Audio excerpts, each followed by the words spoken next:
I've just accepted that the mouse will probably own this video, so if you see ads, it's probably because I did this.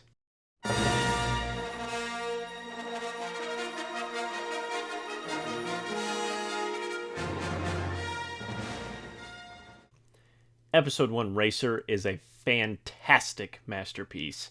A recent Nintendo Direct teased that Episode 1 Racer is coming to the Switch, and that's a cause for celebration. This game is the closest PC players got to an F-Zero. It's fast, the tracks are all unique, and, well, I'm getting a little ahead of myself. This is late 90s PC gaming, and usually I try to go into the game as blind as possible, but I know this product inside and out, and thus things are going to be a little bit different. I'm not going to predict what the game has or what's in store. I'm just going to talk about it. No theatrics. We're just going to get into it. Because there's news of a port and it's coming out soon apparently, I might as well build hype and just include it in this series. It released in 1999, so there's no reason not to put it here. I own this game physically, but only the jewel case because, well, the big box versions are kind of hard to find.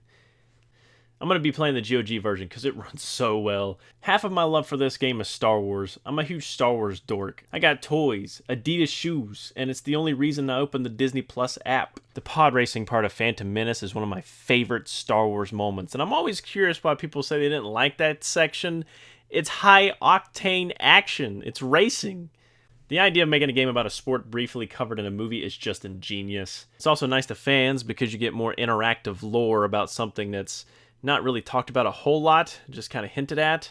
It'd be like if that variant of football in Starship Troopers got a full-fledged video game. Racer takes the vehicles and characters out of that movie and expands them. There's stats, voice lines, and very, very detailed models. At the beginning of the game, you don't have a lot of pilots to choose from. You unlock more as you go, but don't worry, the beginning pilots are not a handicap. You can pretty much win every race in the first 2 ladders with ease, and you don't need a new pilot or new parts or anything like that. Oh yeah, parts. You can buy parts to upgrade your pods. You can buy them new or buy them from the junkyard. Pit droids are also used to repair parts between races, so sometimes junkyard parts are better than the new ones. There is an exploit involving buying good parts in the junkyard for cheap, using the pit droids to repair them, and then sell them for a profit. You get the money by selecting a wager option before each race. Once you achieve a podium finish, there's no earning more money. You can't farm money by winning the same race over and over again, so that's why the junkyard exploit exists. If you don't manage your money well, then you're not going to get a maxed out pod. But again, I don't think you'll ever need it, unless you're really going for the world records. Alright, so time for the gameplay. This game does speed so well. With the high number of whatever measurement this is to the environment just flying by you, it really feels like you're flying. And I think that's what this game does masterfully. Pod racing is supposed to be so fast that a human can't do it. Hence why Qui-Gon Jinn in the movie knew that Anakin was a Jedi, because, well, he was able to, he's a human that's able to race.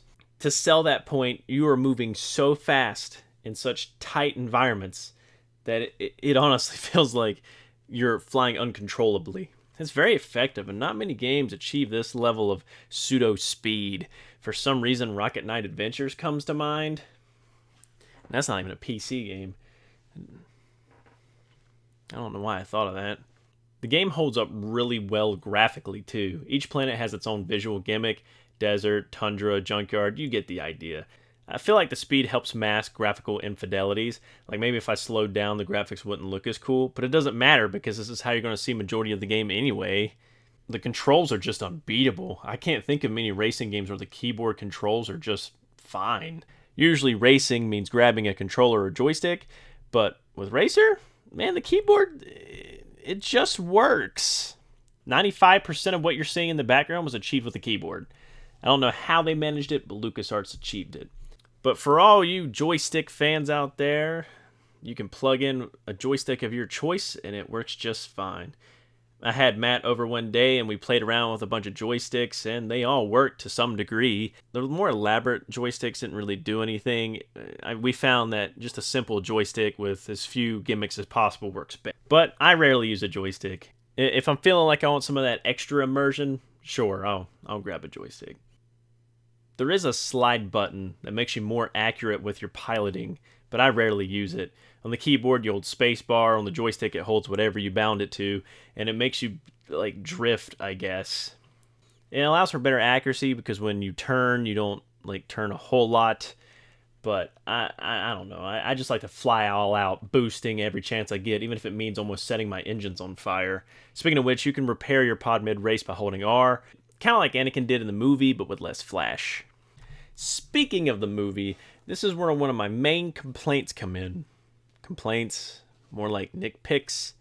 Listen to the game. Listen to this.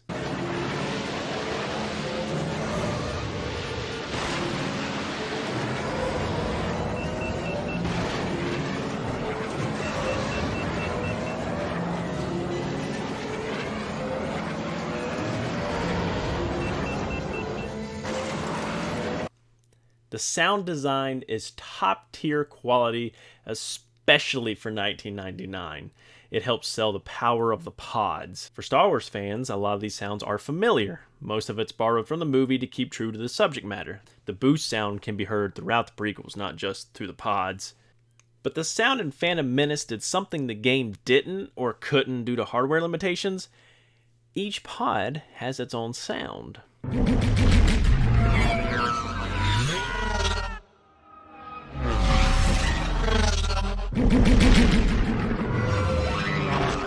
In the game, every pod sounds the exact same. Super minor complaint, I realize that. But when you have a game this perfect, complaints are nitpicks. The next and probably only other complaint is the AI. This game is way too easy, like super easy. Once you can make it to the end of the track without crashing while maintaining a relatively high speed, you got nothing to worry about. The only difficult track is the one based off the movie where Sebulba drives with perfection, but even then, he doesn't drive fast. He just doesn't crash. So, all you really need to do is to drive with efficiency and not crash. And if you're not confident about the turns or the crazy angles, just boost on straightaways and you'll be fine. So if you expect to have an intense head-to-head racing experience, then you will be severely disappointed. I can almost win the entire game without upgrades. There's only a few tracks I wasn't able to finish in first place without getting any kind of part. If you want a challenge, don't buy parts. And if you do have an issue, I'm kind of jealous because you're having that gritty fight for a pole position experience, because that's what's happening in the movie. Anakin's having to fight to get into first place, and that's just something I don't really experience. The other option, if you want a challenge, is to try to beat world records players have set, but man, there is some fast times out there, and it creates this huge gap in difficulty. Like, I can beat the AI, no problem, but I come nowhere near close to beating real players' times. Besides those two nitpicks, everything else is just perfect. I love this game. I have played through it so many times. It's fun just to try to best my own laps. There's a meme in the community which is new lap record, and you will hear this a lot on your first playthrough because it's tracking your lap record. So just over and over again, you'll just hear new lap record. It's a new lap record. It's little quirks like that make the game also kind of worth it. I would love to see a next-gen remake of this game. Like, when you crash, you just become a tower of flame. Sure, you may lose an engine and fly for a bit before exploding into that tower of flame, but imagine if the damage model was more modern. It'd be a dream come true if this could be replicated. Imagine a more fleshed out part system, maybe even a custom pilot creator, or heck, a custom pod maker. Like, you can swap engines, cockpits, or whatever. I can just picture in my head driving along and then like a pod wrecks in front of me in a tight corridor and you have to kind of like dodge it. It'd be pretty awesome. But alas, Electronic Arts is currently at the helm of Star Wars games. And I know for a fact that if they remade the game, it'd look amazing because it'd probably be made on the Frostbite or Crytek engine. But could you imagine the DLC? Paint jobs would cost some secondary currency, pilots or pilot cosmetics would release every season or some crap. Loot boxes are kind of frowned upon now, so maybe that wouldn't exist, but I know EA would invent some way to squeeze money out of players in a sleazy way. There'd probably be some like upgrade system or rank up system, and the only way to rank up's if you play online multiplayer with other players. Racer could become the next Battlefront. A Pod Racer remake may be more depressing than not getting one at all. So at least the classic game is available on GOG, Steam, and as stated before, it is coming to Switch. So I'm hyped, I'm excited, and you should be too. If you've never played the game before, get it. It's just awesome. It's incredible. And I imagine with the Switch controller, it'll play just fine. There's a lot of things I left out, and a lot of things for you to explore. So how about you take the helm and do some fast flying through some of the most beautiful environments in a Star Wars game you'll ever see. I'm Elijah Blackwell, and this has been Late 90s PC Gaming, and this was a little different, and it was because I know this game, played it a lot. The nostalgia glasses are on really tight, but don't worry, in the next episode, we'll go back to our standard, what the heck is this? Let's discover it. Thank you so much for watching, and I'll see you whenever the next episode comes.